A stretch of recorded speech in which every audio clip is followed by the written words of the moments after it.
تو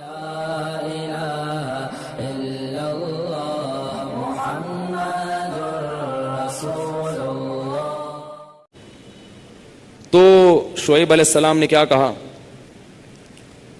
یا قومی لا یجرمنکم شقاقی ان یصیبکم مثل ما اصاب قوم نوح او قوم ہود او قوم صالح. اے میری قوم، تو اچھا اس قوم کو بھی واقعات معلوم تھے، اس آیت سے پتہ چلتا ہے. اے میری قوم، ایسا نہ ہو کہ جو عذاب نوح علیہ السلام کی قوم پہ آیا جس کا تمہیں پتہ ہے، یا جو عذاب قوم ہود پر آیا، یا جو عذاب قوم صالح پر آیا، ایسا نہ ہو کہ وہی تم پر بھی آ جائے. اور یہ بھی کہنے لگے وما قوم لوط منکم ببعید، لوط علیہ السلام کی قوم تو بہت قریب ہے تم سے، جا کے دیکھ لو ان کے حالات، وہ تو ابھی ماضی کا قریب کا قصہ ہے.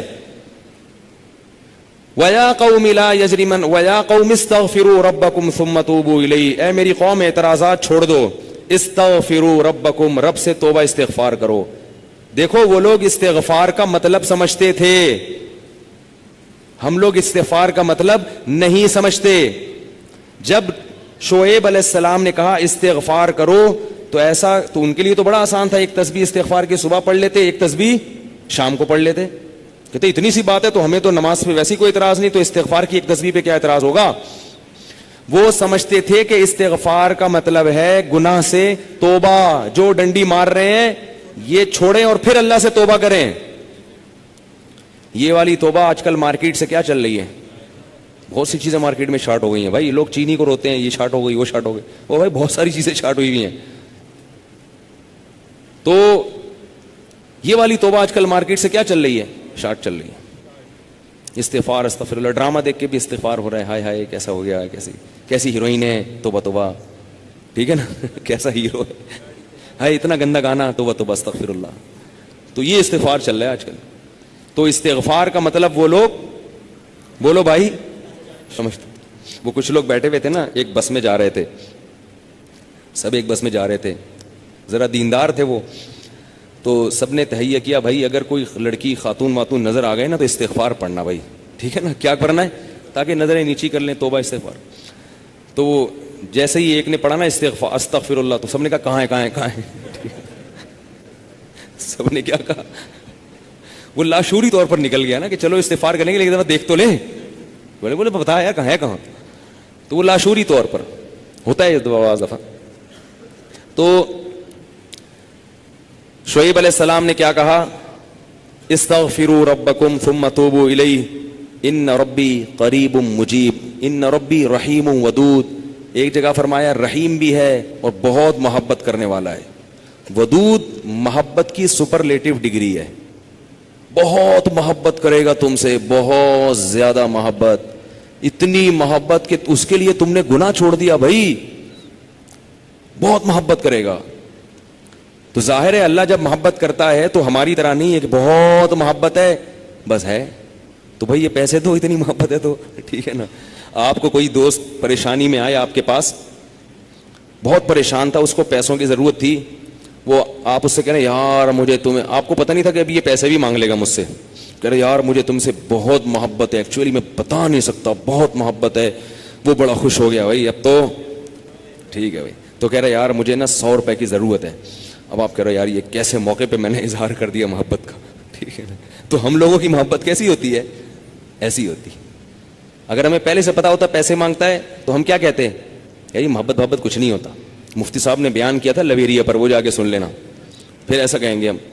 تو اللہ جب کہہ رہا ہے نا کہ استغفار کرو گے تو میں کیا کروں گا، ودود بے پناہ محبت کروں گا، بے پناہ محبت. اس کا مطلب ہے کہ پھر اللہ نوازے گا، بہت بہت نوازے گا، رزق کی فراوانی کر دے گا، رزق کے دروازے کھول دے گا، دل میں سکون ڈال دے گا. اگر پریشانی بھی آئے گی تو درجات کو بلند کرنے کے لیے، جیسے یعقوب علیہ السلام پر پریشانی آئی، جیسے یوسف علیہ السلام پر پریشانی آئی تاکہ مصر کا بادشاہ بنا دوں، پھر وہ پریشان کرنے کے لیے پریشان نہیں کرے گا، وہ پریشان کرے گا خوشی دینے کے لیے. آپ حیران ہو کہ خوشی دینے کے لیے بھی کوئی پریشانی ہوتی ہے، ہوتی ہے. حدیث میں آتا ہے کہ ایک بوڑھی عورت نے نبی صلی اللہ علیہ وسلم سے پوچھا کہ کیا بوڑھی عورتیں جنت میں کیا میں جنت میں جاؤں گی؟ آپ نے فرمایا نہیں. ارے بھائی نبی کے منہ سے ایک عورت سن لے کہ میں جنت میں نہیں جاؤں گی, اس پہ کیا گزرے گی؟ اس کا مطلب جہنم کا ٹھپا لگ گیا, اسٹیمپ لگ گئی. اتنی پریشان. خود سوچو کہ جن صحابہ کو جنت پر ایسا یقین تھا جیسے اپنی آنکھوں سے دیکھی. حضرت علی کی ایک روایت ہے کہ میں اگر جنت کو اور جہنم کو اپنی آنکھوں سے دیکھ لوں تو میرے ایمان میں اضافہ نہیں ہوگا. تو جن لوگوں کا ایمان ایسا ہو نبی پر, ایک ایک بات پر, وہ نبی کے منہ سے سن لیں کہ میں جنت میں نہیں جاؤں گی, تو اس پہ قیامت نہیں آ گئی ہوگی. رونے لگی, پریشان ہو گئی. کچھ دیر میں نبی نے فرمایا کہ جاؤ گی جوان ہو کے. اس کنڈیشن میں اب یہاں ایک نقطہ اٹھایا ہے کہ بھئی ایسا مذاق کرنا جس سے تکلیف ہو. کسی مسلمان کو تکلیف دینا تو جائز نہیں ہے, تو نبی کیسے تکلیف دے سکتے ہیں؟ اتنی تکلیف میں ڈال دیا بیچاری کو. تو اس کا جواب یہی ہے کہ بعض دفعہ تکلیف کسی بہت بڑی خوشی کا پیش خیمہ ہوتی ہے. نہیں آئی بات؟ اگر پہلے تکلیف میں نہ ڈالا جاتا تو بعد میں جو اس کو راحت ہوئی ہے نا, وہ راحت نہ ہوتی, وہ خوشی نہ ہوتی. اس خوشی تک پہنچانے کے لیے پہلے تھوڑا سا تنگ کرنا ضروری ہے, ورنہ وہ خوشی نہ ہوتی. تو اللہ بھی اگر اپنے نیک بندوں کو پریشان کرتے ہیں تو وہ پریشانی کسی بہت بڑی کامیابی کا پیش خیمہ ہوتی ہے, پیش خیمہ ہوتی. پھر اس میں تسلیاں بھی ملتی رہتی ہیں ان کو. تتنزل علیہم الملائکہ اللہ تخافوا ولا تحزنوا, فرشتے ان کے دلوں پہ نازل ہو کے خوشخبریاں دیتے ہیں کہ غم نہ کرو, خوف نہ کرو, بس یہ پریشانیاں دور ہونے والی ہیں, جنت کی نعمتیں ہیں. بعض دفعہ تو دنیا میں بھی بہت بڑی کامیابی مل جاتی ہے. تو اب وہ اچھا یہ بات مسئلہ ذہن میں رکھو کہ اللہ ودود ہے, محبت کرتا ہے اپنے بندوں سے بے پناہ, رحیم ہے, غفور ہے.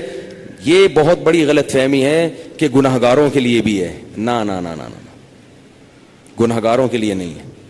جو گناہ سے توبہ کرنے والے ہوں ان کے لیے. ہمارے ہاں بعض خطیب اللہ کی رحمت کو ایسے بیان کرتے ہیں کہ گناہگار سمجھتا ہے کہ اللہ مجھ سے بھی بہت زیادہ محبت کرتے ہیں, حالانکہ وہ کبیرہ علانیہ گناہوں کا مجموعہ ہوتا ہے. وہ آدمی